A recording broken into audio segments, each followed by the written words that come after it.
Alhamdulillah berkat kegigihan, kesabaran dan keuletan teman-teman penyidik, akhirnya pada akhirnya bisa kita menunjukkan bahwa memang apa yang kita persangkakan terhadap pemilik perusahaan ternyata teruji, dia memang turut bertanggung jawab.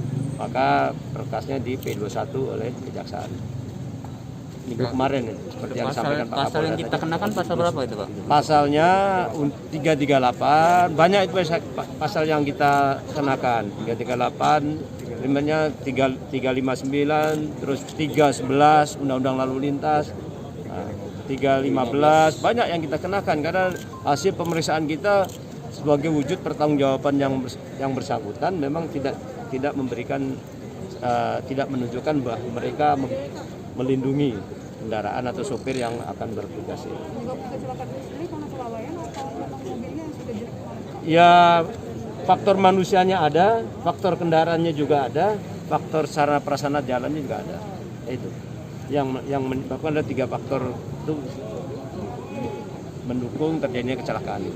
Faktor manusia, ya mungkin faktor sudah lelah, capek, dan dia sehingga tidak mampu mengendalikan kendaraan. Yang kedua, faktor kendaraannya, ya memang sudah hasil penyidikan kita sudah sopir sudah menyampaikan kepada pemilik kendaraan itu bahwa kendaraan dalam keadaan rusak, tidak layak untuk berjalan. Tetapi ya sudah, pokoknya dia akan sendiri diperbaiki, dipaksakan untuk jalan.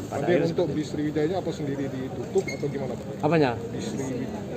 Oh enggak, kita enggak menutup PU-nya. Ini kan person ya, yang berbuat kan bukan organisasinya tapi manusianya.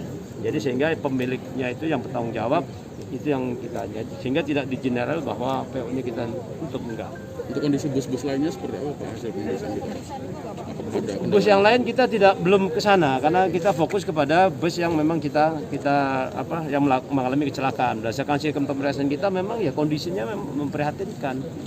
Antara lain penyebabnya, antara lain yang kita temukan itu komponen remnya juga tidak berfungsi dengan benar, ya. Komposisi bannya juga demikian, tidak kondisi layak jalan. Jadi memang banyak sekali yang memang. Untuk usia busnya sendiri, Pak, udah berapa lama? Kenapa? Usia bus itu sudah lama dia. Sudah 10 tahunan. Berapa? 20-an tahun tuh busnya. 20 tahun.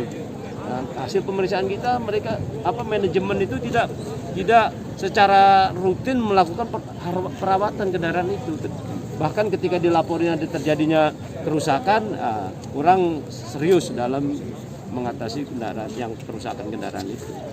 Bisa korporat atau pemilik perusahaan bisa kita jerat dengan hukuman. Nah, mudah-mudahan ini juga intinya sebenarnya supaya masyarakat termasuk juga pemilik perusahaan itu juga punya tanggung jawab. Jangan hanya tanggung jawabnya kepada supir, sehingga kita mengurangi terjadi kecelakaan yang saya kira cukup gratis ya, 35 orang meninggal pada waktu itu. Nah, mudah-mudahan dengan diterimanya berkas ini walaupun cukup lama ya, 9 bulan, mudah-mudahan ini jadi pembelajaran untuk kita bersama bahwa kita harus sama-sama menjaga supaya tidak terjadi hal-hal yang seperti itu. Jadi pemilik busnya, supirnya, dan semuanya yang terlibat itu harus sama-sama bertanggung jawab. Itu kapan, Pak? Minggu yang lalu.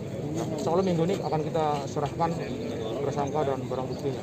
Baru tahap 1? Ya, baru tahap 1. Itu kan sudah sesuatu yang luar biasa ya. Nanti tahap 2 minggu ini. Jadi itu tersangkanya adalah pemilik bus, ya Mr. MR ya. MR ya inisialnya.